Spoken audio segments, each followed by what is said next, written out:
Last time on College Hill, SCSU, the documentary. We went with Tiara through her experience being a freshman with Shimmy Like a Noop and to the west coast of Cali.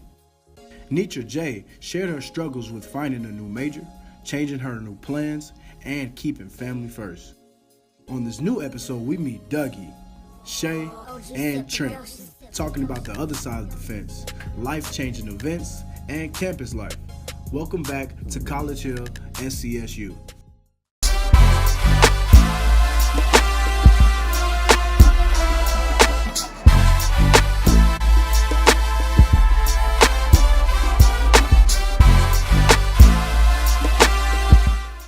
My name is Douglas Fairknott. I'm 20. I'm a sophomore here at South Carolina State University, and I'm a theater major. It started off in high school. I had to pick an elective. Either had to sing or draw. I can't draw. I'm going bad. I can't sing. I can't draw. It was either that or really acting. So I'm here. I chose theater, and I loved it ever since. My first acting experience was back in high school when we started doing our own independent films for District 5, Friend Pack, which is on YouTube if y'all want to go check it out. Yeah, that's my first experience. Orangeburg is boring. We don't have much. It's a city of lost dreams. We got more churches than we have people here. That's a fact. But Orangeburg is basically what you make of it, if anything else. It's full of opportunities. You really just gotta find it. And you really gotta find your opportunity. Well, W taught me a lot of things. It's a great high school. I mean, I'd recommend it. I mean, if you want to go some beyond scared straight, yeah, you can go to OW. All jokes aside, education-wise, OW was, it got me ready and prepared for college life. The teachers, they actually cared about my education. I can actually say that the teachers actually cared about it. They forced us to go to college. They implemented us to do that ASAP. When it came to getting us college prepared, we had counselors ready and willing to talk to us every day about us taking the SAT, the ACT, getting us ready with the prep classes and stuff like that. So OW really did a real good job in preparing me for college. But high school Dougie, that boy was off the chain.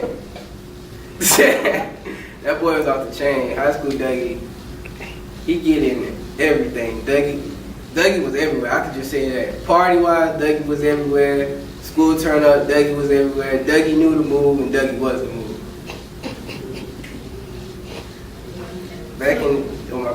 Back in the day, in high school, I was just mostly known because I was out of all the people that was in the school, I was the only person out of my homeboy Rick that knew how to dance, so everybody knew me, and everybody always told me to pull up places, so I just pull up and I just turn up. See, my first experience at South Carolina State growing up, when I was a kid, boy, this place used to be jumping. I'm talking about every time there was a game, I was there. My family used to take us out there all the time, especially when it came around homecoming time. My family would always throw a big cookout and I don't want to say cookout. It was food there, but it wasn't really more like a cookout. It was like a cookout / party type deal. We would have 3 DJs outside. We had food on the grill. It was just everybody from miles around would come out just to come eat and socialize and have a good time. It was like a great environment for everybody, meet and network with one another and actually have fun. Yeah. When I go in for casting and stuff like that, the environment really depends on how big the project is, to be honest. If it's it starts off at a list. You got D-list, you got C-list, you got B-list, and you got A-list. A-list is the top, like Denzel, Taraji P, Henson, and all those. Those are A-list projects. If you want to work with them, those are A-list people. B-list, when it comes to going to a B-list casting call. It's serious, but you know how I put it. It's scary. It's a scary feeling. It's not scary as in, you know, you scared, like, you know, if I get this, you know, this is it for me. No, it's scary as in like that. It's hard to get into B-list and A-list projects without, you know, it being casted, because most of the time they actually got the people that they want for a certain project. So to be able to get into a casting like that is something big. I've been in a lot of C-list and a lot of D-list projects, and for me to be in a casting room with like certain casting directors and stuff like that, it's still scary, because to be honest, a casting director can either make or break your career. One bad comment from a casting director could end your career. The lesson that I learned from going to state was because of state, I actually learned how to love myself more as an African American. I wasn't gonna get that anywhere else from going to like USC or any other PWI. I learned how to love myself. I learned how to love my black sisters, my black women, all that. So I really am thankful for going to South Carolina State. I learned, it gave me a stronger respect to being African American, and you know, show respect and have more pride about my heritage. I'm a black man, you know, need to be ashamed about that. And about a couple of years, man, I know I'm going to be successful, but I want to be successful with acting. That's my dream, that's my passion, that's all I've ever wanted to do, that's all I put my heart into, that's all I put my life into, my sleep, my energy, that's all it goes into. Couple years, I want to be able to have a recurring role, be in a couple of films, and at least climb to a B-list state so I can become a B-list celebrity, or at least a B-list or A-list celebrity. If I can climb up to A-list celebrity, then God, thank you. I say it right now, thank you. Across the other side of the fence, we find Claflin University. While in nature, bulldogs and panthers do not usually cohabitate, but there are rare cases of mutual understanding.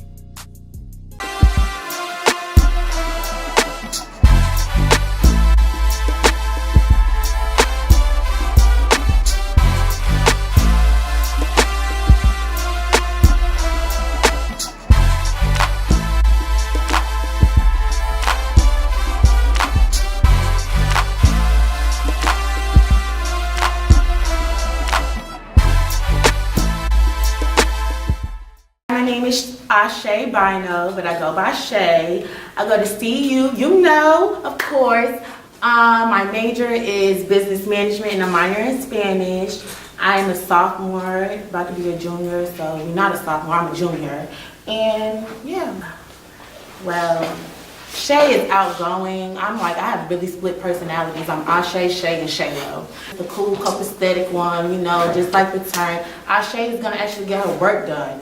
She's gonna do what she need to do. She's a scholar. I like Ashay. Shaylo, on the other hand, that's the little ratchet one. She likes to be ratchet and be turned, like turned. Love it. So tell us what you do to see you, because honestly, Shay didn't even know nothing about Orangeburg, South Carolina, until she was skipping high school, and she didn't want to go to class, and that's how she got accepted to Claflin University, honestly. Honestly, Shay is like more like, she can act like Ashay and Shaylo at the same time, so I would probably say that would be my favorite. But I don't know, it's something about Shaylo that I really, really, really like. I feel like Shaylo just really do not care. She has that I don't care, like she's gonna go outside and be like, fuck everybody. That's Shaylo, like I love her. But I look for in a man. Honestly, I'm not only just interested in men, I like females and girls. I mean females and men too, so you know, yeah. What I look into, I'm not really picky. I'm not picky at all.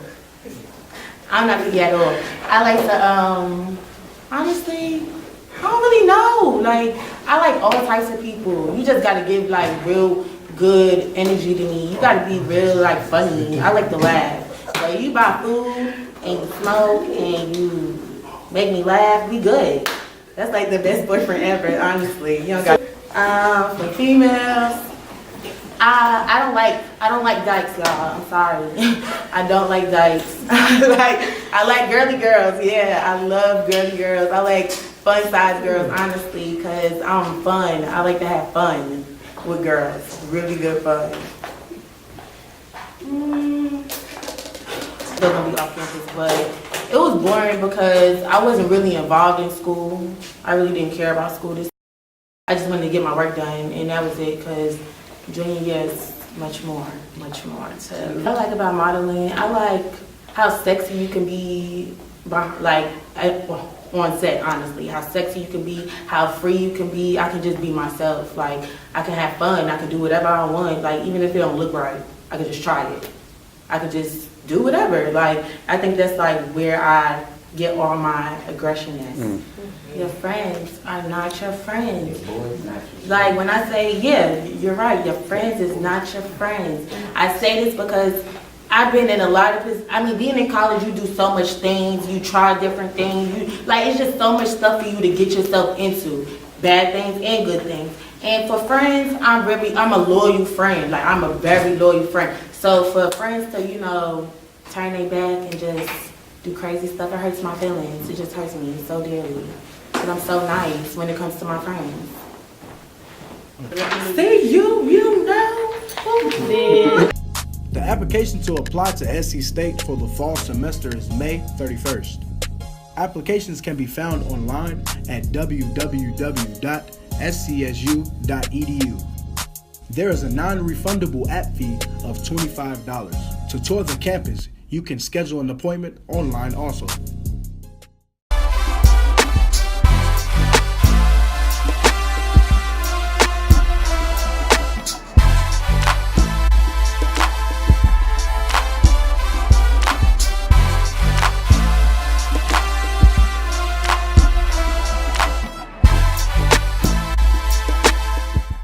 My name is Trenton Grant Kirkland. My major is nutrition food management. I'm a senior. I'm from Orangeburg, South Carolina. Probably funny, goofy, you know what I'm saying, loud, wild. You feel me? I used to call myself Trenton Wild Boy. Like, coming up, bro, I was on some wild, we used to just be doing wild shit. Yeah. I can say that, you feel me? We was just dumb and I came to college, I was chill, my first couple years, my first 2 years, and then, I used to be chilling with my nigga Boogie, you feel me? I met him freshman year, and I feel like that nigga brought the ignorant out of me more when I came to high school, because I was ignorant, you know what I'm saying? That shit was just, I feel like I'm just loud, Omega Psi Phi, the bruhs, I love the bruhs, all that shit, you feel me? Okay.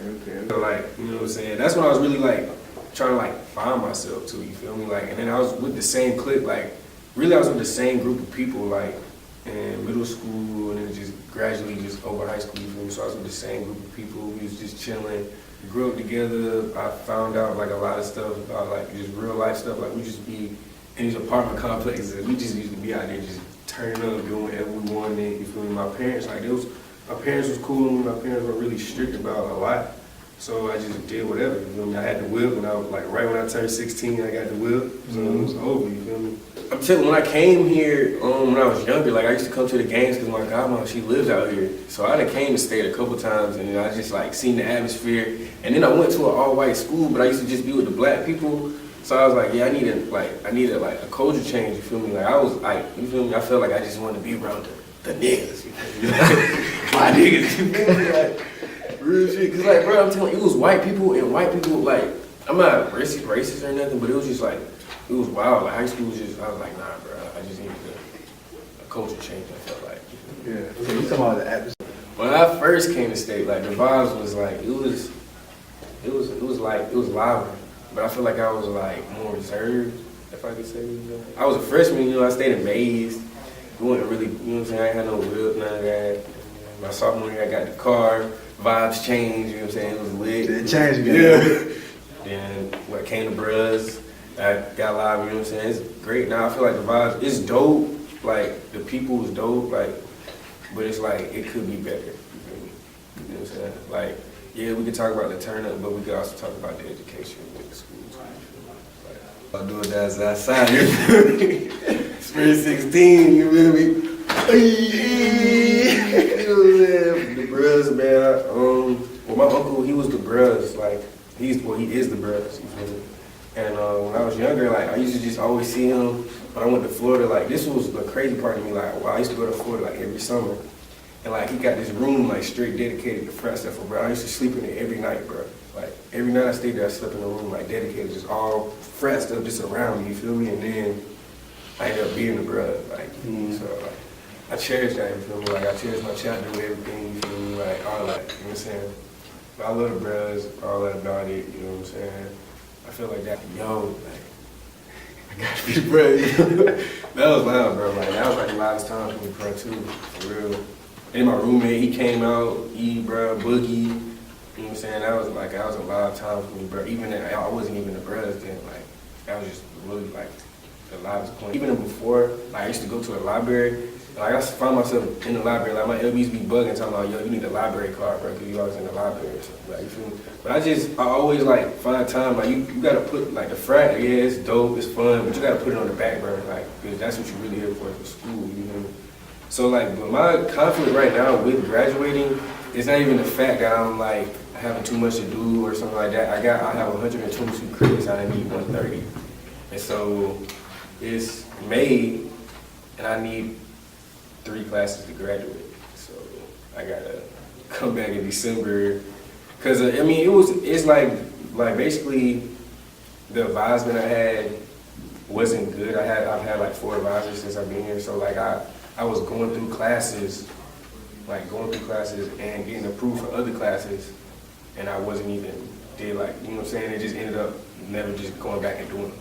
So now I have to go back and do another semester, you feel me, try to stay focused. I mean, it's easy to stay focused. It's hard to get off focus, but I mean, it's easy. Like, all you gotta do is just know what you gotta do. Like, that's what I do. I keep everything in my phone, like literally. I have all my notes of everything I need to do, and I never keep more than 4 assignments. So I just always before, like when it gets like over 4, I start having to do stuff so I can keep I keep it. You know what I'm saying? Because if you get more than 4, then I just feel overwhelmed. I just have too much to do. Bro, the bruhs ruined my life with females. Let's go ahead and put that in the air, bro. Like, I don't know what I am. I'm just a guy out here, just out here. I don't know. I wouldn't say it like that. Don't put like out here, like. I'm just.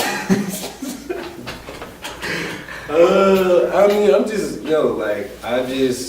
just, man. I'm young, I'm trying to find out what I need in my life. If I need a down girl, if I just need to be by myself, you know? That's what I'm battling with, basically. When I had a female, bro, I had too many crazy moments. Girl keyed my car, I got my car, toilet paper around my car. TP'd the car, bro? Yeah. Hey. All type of craziness. Sexually, we can't talk about it on here. Yeah, but like real shit, she's crazy. The bruhs, and then even before I was the bruhs, like savagely, like. But for real, like it's just too much for me, bro. Like that's another reason why I need to get out of school. Females get you distracted in a way. You know what I'm saying? Even if you don't feel like you're getting distracted by a female, you're gonna get distracted. Like females are gonna distract you in some type of way. Like it's gonna happen. And the more females you have, I feel like you get a burden. I mean, I wouldn't say a burden, but you hey, you can talk about it. You know what I'm saying? Like for real. It was like always like a distance. You know what I'm saying? A disconnect from me. Like it didn't like it really wasn't affecting me when I was younger. Like. And then when I got like in 7th grade, then my dad, he passed away, and it kind of like it gave me like a new perspective, like, you feel me, like, because I didn't really deal with death like that in my family, like, until then, so I was like, it gave me a perspective, like, you just gotta do things like you gotta do it better than that, because he kind of like gave up on life, like, now I'm good with my family now, like, I wasn't really around him at first like that. My mom was like, she was like, I knew it now, my mom was like pushing me away from like my dad's family, like. But she wasn't like making it obvious to me, you know what I'm saying? Like I was young, like I was blind to that, you feel me? But like when I got older, I was around them and stuff like that. But it wasn't even like, it was just, she wasn't, it was like for a good reason. It wasn't like a bad reason. But like, I just didn't know my dad like that. He was distant. Even when he had the chances to see me, like he didn't. That just was like affected me a lot.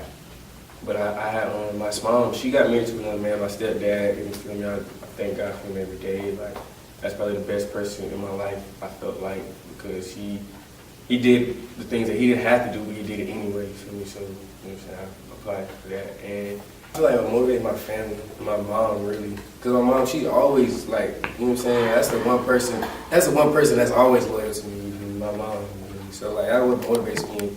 And I don't ever like, when stuff happens, like that's the first person I think like, I don't never want to let my mom down like before anybody. My mom, my granny, my little sister, like you feel me? Like that's what motivates me. Like I don't never want to like let them down.